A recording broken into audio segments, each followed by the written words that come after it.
Hey, good morning. We're back out here in Scottsdale, DC Ranch. This is our little garage conversion project. We got some stuff done this week. First thing you're going to notice is we've got these random holes in the wall. What that is this is an existing exterior wall that didn't have insulation, and we needed to insulate it because this is going to become livable now. So we do what's called drill and fill, which should be pretty self-explanatory right there, right?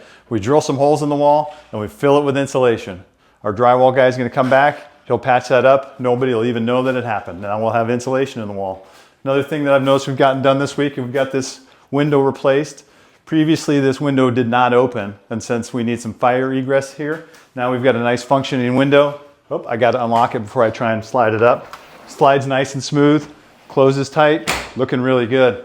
As we go into the bathroom here, we've put the vanity in so that we can get the countertop template done so this can keep moving forward. And then we've got some other things that happened this week too. We've got a grab bar installed in the shower, that kind of stuff. Not a whole lot of big progress, if you will, in terms of other things, but we did make some good progress this week, so I'm really pleased and things are moving along great. So we'll check in with you again next week. Have a great week. Have a great weekend. We'll see you soon. Talk to you soon, I guess. Thank you.